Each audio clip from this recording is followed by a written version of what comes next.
चलो यार अगला क्वेश्चन करते हैं। क्वेश्चन क्या बोल रहा है? The boxes of masses 2 kg and 8 kg are connected by the massless string passing over a smooth pulley.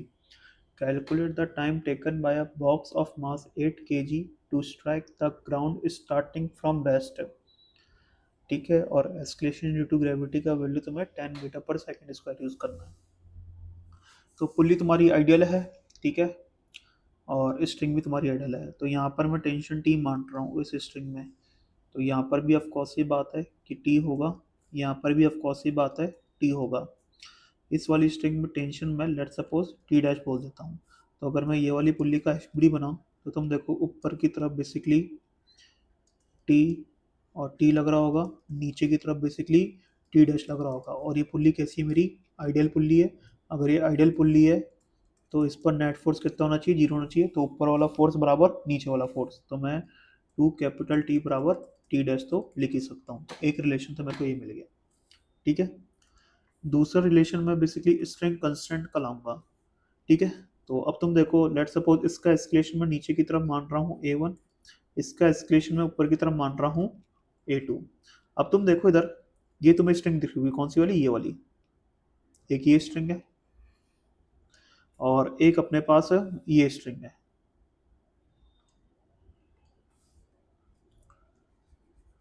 ठीक है। तो दो स्ट्रिंग है बेसिकली। तो अगर मैं ये वाली स्ट्रिंग की बात करूं तो तुम देखो ये वाली स्ट्रिंग का जो नीचे वाला पॉइंट है, ये वाला पॉइंट, तो ये ब्लॉक से अटैच है। तो जो ब्लॉक का एस्केलेशन होगा वही तुम्हारे स्ट्रिंग के इस पॉइंट का एस्केलेशन होगा, जो कि तरह बेसिकली नीचे की तरफ A1 है। तो ऑफकोर्स ही बात है कि इस वाले पॉइंट का भी एस्केलेशन नीचे की तरफ A1 होना चाहिए ड्यू टू स्ट्रिंग कंस्टेंट, सही है। और ये वाला पॉइंट तुम्हारा किससे अटैच है? पुल्ली से अटैच है।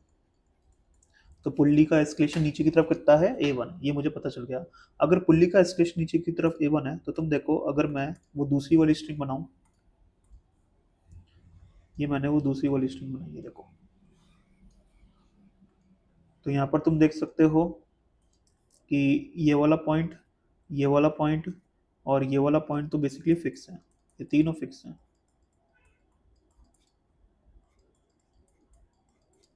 ठीक है। ये वाले पॉइंट का जो एस्केलेशन है वो नीचे की तरफ कितना है? A1 होगा। ये वाले पॉइंट का भी एस्केलेशन नीचे की तरफ A1 होगा, क्योंकि पुल्ली के साथ है ना। तो जो पुल्ली का एस्केलेशन होगा वही तुम्हारे इन दोनों पॉइंट्स का एस्केलेशन होगा। कौन से? इन दोनों का। और ये वाले पॉइंट का जो एस्केलेशन है वो मैंने ऊपर की तरफ माना, कितना माना है? A2 माना है। तो अगर मैं स्ट्रिंग कंस्टेंट अप्लाई करूँ तो बेसिकली मैं क्या लिखूंगा? तो यहाँ पर तुम देखो A1 और A1 तो स्ट्रिंग की लेंथ को बढ़ाने का काम कर रहे हैं और A2 मेरा स्ट्रिंग की लेंथ को घटाने का काम कर रहा है। तो मेरे हिसाब से A1 प्लस A1 मेरे किसके बराबर होगा? A2 के बराबर होगा। तो A2 का वैल्यू कितना आ रहा है अपने पास? 2 A1 के बराबर आ रहा है। तो एक रिलेशन ये मिल गया। अब बाकी की जो इक्वेशन होगी वो क्या होगी? बेसिकली एफ नेट बराबर एम ए की। तो कर लेते हैं उसको भी यार, कौन सी बड़ी बात है उसमें। तो जैसे अगर मैं 2 kg वाले ब्लॉक का एक बड़ी बनाऊं, ठीक है, तो ऊपर की तरफ तो क्या लग रहा होगा? टी लग रहा होगा। नीचे की तरफ क्या लग रहा होगा? वेट लग रहा होगा, जो कि कितना है? 20 है। और इसका एस्केलेशन अपन ने ऊपर की तरफ माना है, कितना माना है? A2 माना है। तो ऊपर की तरफ नेट फोर्स कितना है?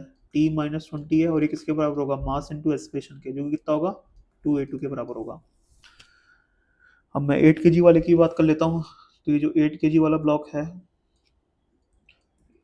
इस पर ऊपर की तरफ जो तुम्हारा टेंशन लग रहा है वो क्या लगेगा? टी डैश लगेगा। और टी डैश मेरा 2T के बराबर है। नीचे की तरफ क्या लग रहा है? वेट लग रहा है, जो कि 80 के बराबर होगा। और इसका एस्केलेशन मैंने नीचे की तरफ माना है A1। तो नेट फोर्स कितना है नीचे की तरफ? तो 80 माइनस 2T, ये किसके बराबर होगा? मास इंटू एस्केलेशन के, मतलब 8A1 के। तो एक इक्वेशन ये रही। तो बस इन इक्वेशनों को सॉल्व करना है और एक बार मेरे को A1 की वैल्यू निकालनी है। तो A1 की वैल्यू मैं निकालने की कोशिश करता हूँ। तो इक्वेशन क्या बन रही है अपने पास? T-20 is equal to 2A1। शायद एक इक्वेशन तो ये बन रही है, और दूसरी इक्वेशन क्या बन रही है? सॉरी सॉरी सॉरी, 2A1 नहीं, अपने पास बन रहा है 2A2, ठीक है। जल्दी जल्दी में गलती कर दी थी यार। और अगली इक्वेशन बन रही है 80 माइनस 2T बराबर 8A1। 80 माइनस 2T बराबर 8A1। और A1 और A2 में भी रिलेशन अपन को पता है कि A2 बराबर क्या अपने पास? 2A1 है। और मेरे को जो वैल्यू निकालनी है किसकी निकालनी है? बेसिकली A1 की निकालनी है। तो इसको मैं क्या लिख सकता हूँ, इसको मैं लिख सकता हूँ t minus 20 is equal to 2 into A two. A two कितना अपने पास 2a1 है, तो यहाँ से तुम देख सकते हो क्या आ रहा है अपने पास। तो अपने पास जो आ रहा है वो आ रहा है t minus 20 is equal to 4a1। तो ये इक्वेशन 1 बोल देता हूँ, ये इक्वेशन 2 बोल देता हूँ, a1 की वैल्यू मेरे को निकालनी है। तो इस इक्वेशन को मैं 2 से मल्टीप्लाई करता हूँ, तो इस इक्वेशन को अगर मैं 2 से मल्टीप्लाई करूँगा तो क्या आएगी ये 2t minus 40 is equal to 8a1। अब ये वाली जो इक्वेशन है, कौन सी वाली, ये वाली जो इक्वेशन है और ये वाली जो इक्वेशन है, इन दोनों को क्या कर दो, ऐड ऑन कर दो। तो अगर मैं इन दोनों इक्वेशन को ऐड ऑन करूंगा तो 2t मेरे कट जाएगा और 80 माइनस 40 मतलब 40, और इधर क्या जाएगा, इधर आ जाएगा 16a1। तो a1 के लिए कितना आ रहा है 40/16 मतलब 10/4 मतलब 2.5 मीटर पर सेकेंड स्क्वायर।